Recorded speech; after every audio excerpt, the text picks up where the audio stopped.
Bonjour. Allez, aujourd'hui, quelques blagues pour essayer de vous faire sourire un peu dans ce monde si triste. Alors voilà, bon, une histoire sur les blondes. C'est lors d'un spectacle, c'est un ventriloque qui dit à sa marionnette: Bon, allez, je crois que tu as une bonne histoire à nous raconter. Alors la marionnette répond: Oui, oui, c'est l'histoire d'une blonde. Puis alors soudain, il y a une blonde qui se lève au fond de la salle puis qui crie: Ça suffit les blagues sur les blondes, on n'arrête pas de se faire ridiculiser.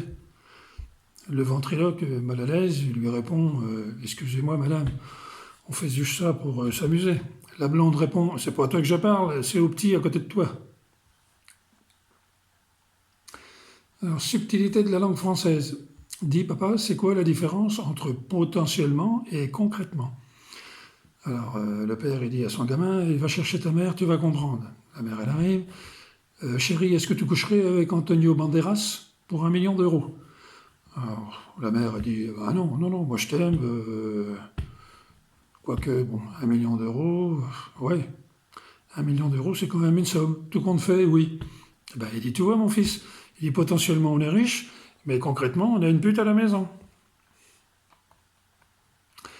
Société. Ah oui, alors après une soirée très arrosée, un homme se lève avec une gueule de bois pas possible et demande à sa femme: Bon, je sais que hier soir, je me suis rendu ridicule, je me souviens plus, qu'est-ce que j'ai fait? Elle lui dit: Tu t'es engueulé avec ton patron. Oh ben celui-là, il dit, je lui pisse dessus. Ben, c'est ce que tu as fait, et il t'a viré. Ouais, ben, qu'il aille se faire baiser à la fin. Ben, il dit: C'est ce que j'ai fait, tu reprends le travail demain. Habillage. Ah oui, alors c'est un mec qui rentre dans une pharmacie, il dit: Salut, je voudrais une capote. Alors, le pharmacien, un peu outré, il dit: Vous pourriez demander ça avec un petit peu plus de politesse, s'il vous plaît. Alors le mec il réfléchit, il sort son sexe, il le pose sur le comptoir, et puis il dit comme ça, il dit: Un costume pour monsieur. Alors société. Alors c'est 3 jeunes secrétaires qui discutent des farces qu'elles ont fait à leur patron.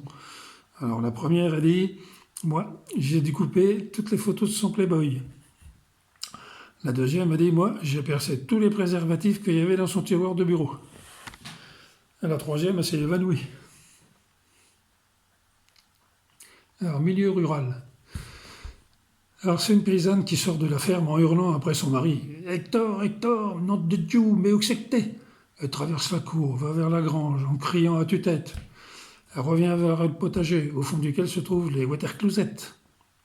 Puis là, elle aperçoit 3 poussins pleins de merde qui courent dans tous les sens.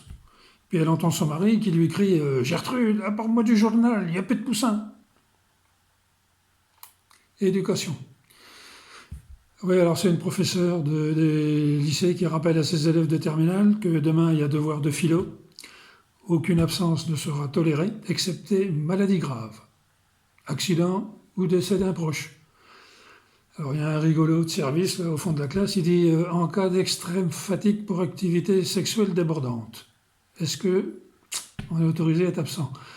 Toute la classe éclate de rire, et puis une fois le calme revenu, la prof lui répond: Allez, vous écrirez avec l'autre main. Alors, vacances.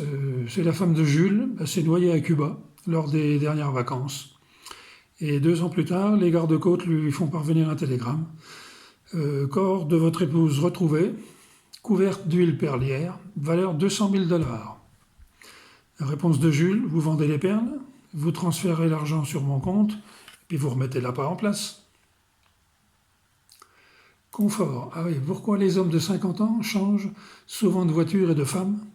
Parce qu'il y en a une qui suce trop et l'autre pas assez. Voilà. Eh ben, c'est tout pour aujourd'hui. À une prochaine fois. Bonne soirée.